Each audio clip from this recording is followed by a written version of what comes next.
I'm sleeping with Daddy. I was bewildered by the words of my 5-year-old granddaughter. That was because we were at a graveyard.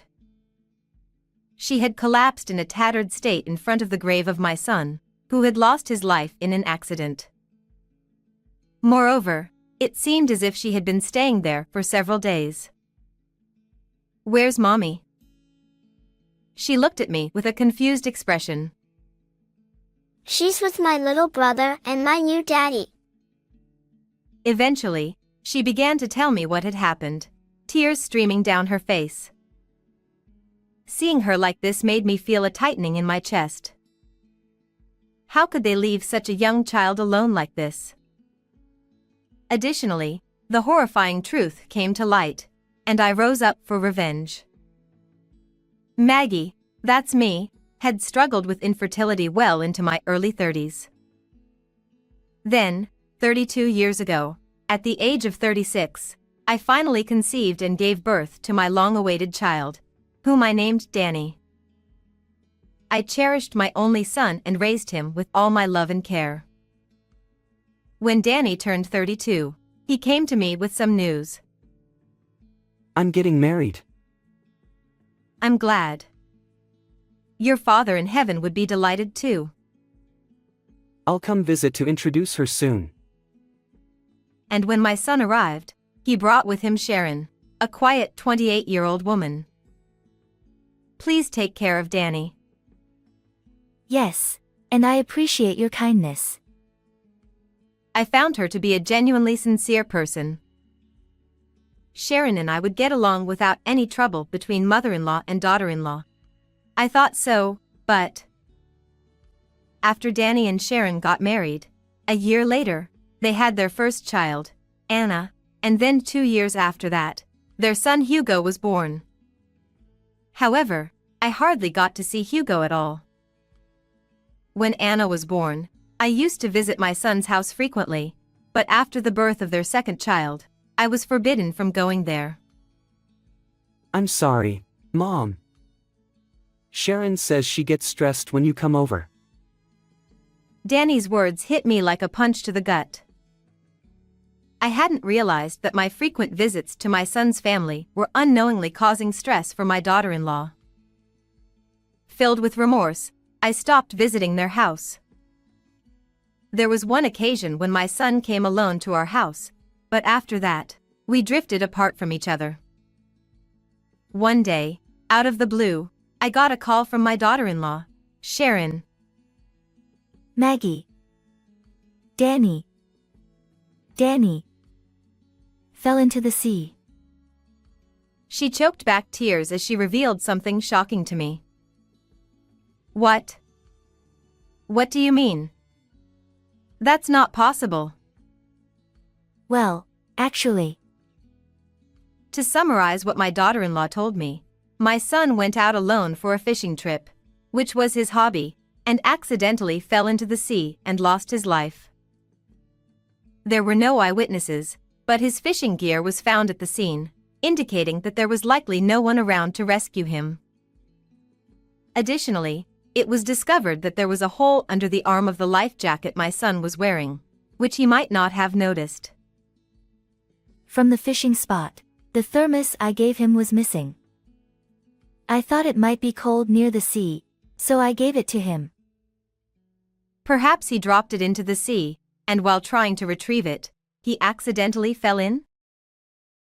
As I said my thoughts, my daughter-in-law, still crying, murmured, That's possible. According to Sharon, the police, upon hearing her account, treated it as a tragic accident. I hurried to my son's family's house, but my daughter-in-law seemed too shocked to do anything. So, I took charge of all the arrangements and ended up being the chief mourner. What will happen to Sharon, Anna, and Hugo from now on? Even though I lived separately, I was deeply shocked by the news. I couldn't imagine the immense pain my daughter-in-law and grandchildren, who lived with him, must be feeling. For their sake, I managed to prepare for the funeral and somehow get through it. However, 1 month after my son's death, things took a dramatic turn. When I visited the grave for the 1-month anniversary of his death, I witnessed something unbelievable. Huh? Someone's collapsed in front of Danny's grave. It was a small child, around 5 years old, wearing tattered clothes with mud stains, and there were holes here and there. Hey, are you okay? When I helped the child up, I realized it was someone I knew well. Huh? Anna? Oh, Grandma. My granddaughter Anna, with her eyes half open, was covered in mud from head to toe, to the point where she was almost unrecognizable. Tear streaks marked her cheeks. Why did you collapse here like this? As I wiped her face with a wet handkerchief, Anna shook her head.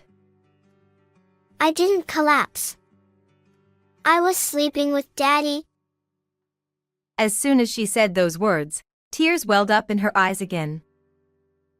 What on earth was my daughter-in-law Sharon doing, leaving Anna at Danny's grave? Where's Mommy? With my brother Hugo, at our new daddy's place. What? I was completely taken aback. This news about a new dad was completely unexpected, and I hadn't heard a word about it from my daughter-in-law. Despite feeling bewildered by this sudden revelation, my priority was Anna. I brought her back to my home and decided to feed her. You must be hungry after being out there. Eat as much as you want. However, my granddaughter just stared silently at the steaming bowl of soup in front of her. I hope Hugo isn't hungry. With those few words, spoken softly, my heart filled with sadness. I'm sure he'll be okay. Anna, you need to eat and get strong so you can see Hugo. Okay. With those words, my granddaughter, awkwardly laughing, picked up his spoon and began to eat. And once Anna got full and calmed down, I decided to hear the full story. Listening to her story, I trembled with anger as I learned the truth my daughter-in-law had hidden. I will never forgive this. I will avenge Danny and Anna. Fuming with rage, I vowed revenge and stood up. First things first, I needed to find out where my daughter-in-law was. I went to the house where my son and his wife used to live, but it had already been sold and was empty. However, I was able to find a new lead from there. There's no mail in the mailbox. That means they submitted a change of address, right? To receive mail and other deliveries, it was necessary to submit a change of address notification and transfer the resident registry. So, my next step was to visit the municipal office to inquire about the resident registry. As a result, I got her new address and Sharon's current situation. Since her last name hasn't changed, it means she's just cohabiting with the other man. I secretly headed to my daughter-in-law's new address and visited people living nearby to ask about them. According to the neighbors, my daughter-in-law and her new partner didn't have a very good relationship with the neighborhood. Furthermore, it turned out that a nosy neighbor had been investigating and had found out the true identity of the new partner. Combining this with what Anna had told me, I came to a certain conclusion. That Danny crossed over to the other side wasn't because of an accident. However, finding evidence was difficult since the incident happened at sea, where fingerprints and other evidence would have been washed away. My son's body had already been cremated, so there was no way to examine it. At this point, I have no choice but to take a gamble. I devised a plan to uncover the truth about the incident. The next day, after making all the necessary preparations, I headed to Sharon's new address. Hello. What? Maggie? My daughter-in-law, who answered the doorbell, seemed completely off guard and looked startled the moment she saw my face. Ignoring her reaction, I said firmly, "I'm coming in." I quickly entered the house.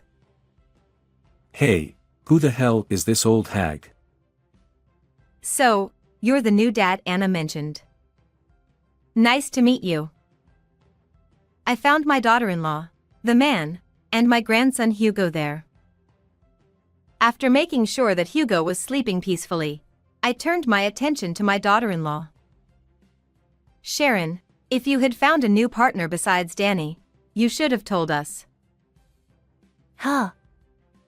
Oh, well, haha. She pulled her face with a forced smile. The man, who seemed to realize I was Danny's mother from my words, remained sprawled on the sofa. "So? Did you have this new boyfriend while you were still married to Danny, or did you start seeing him after Danny passed away? Things will change depending on that." Well, obviously after Danny passed away, isn't it? Jack here has been comforting me since I was lonely. "Are you sure? There's no going back on this." What are you trying to say? Now that Danny's gone, I don't think it matters where I am or what I'm doing.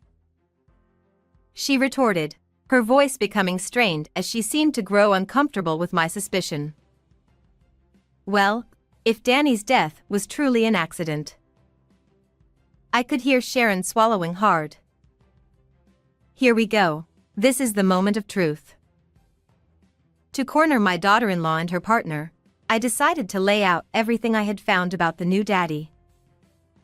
"That man there works at a strip club, doesn't he? It's been confirmed that you frequented that club." What's your point? Even I need a change of pace sometimes. With 2 kids to take care of and all the stress, what's wrong with that? "But you ended up having a relationship with him while accompanying that stripper, Jack, there." She avoided my gaze, sweating trickling down her forehead. "I met Anna. She was sleeping in front of Danny's grave while crying," I said, trying to maintain as much composure as possible while looking at her. "I found it strange. Why did you take Hugo with you, but left Anna behind?" Sharon couldn't bear my gaze and squeezed her eyes tight shut. Surely, she had realized that I had uncovered the truth. Anna is Danny's child, but Hugo is Jack's child, right? That's why only Anna, who shares Danny's blood, was left behind at the grave. And where's the evidence for that? Jack suddenly interjected, his voice rising in anger as he challenged me.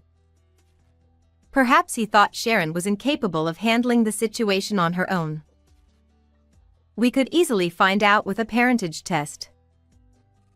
Shit. Jack's response was choked as I said that. Anna told me that Sharon often brought a stripper home while Danny was away. Furthermore, I revealed the information I had got from my granddaughter. Apparently, Sharon even introduced this man to Hugo as his new daddy. Moreover, that stripper there was the one who punctured Danny's life jacket. Cut it out. Jack rose from the sofa kicking the table, and yelled at me. Do you think the police will act just based on a kid's words? Yeah, that's right. Just the words of that kid won't be enough evidence. Sharon retorted, emboldened by the host's words, and pushed back assertively. If you're so desperate to turn Danny's accident into a case, then show some other evidence. I fell silent, bowing my head and avoiding eye contact. Perhaps seeing that I couldn't retort. See. This old hag is making baseless accusations without any evidence. Jack sneered triumphantly. What should we do? If you keep treating us like criminals, we could complain about you to the police. Danny's insurance money won't fall into your laps. As I said it quietly, the stripper and Sharon exchanged surprised looks. Actually, My son visited our home alone while he was still alive. At that time, he said to me, I want you to keep this. And handed me a key to a safe deposit box. In the chaos of his passing and the subsequent funeral, I completely forgot about it. However, after hearing Anna's story, I began to wonder.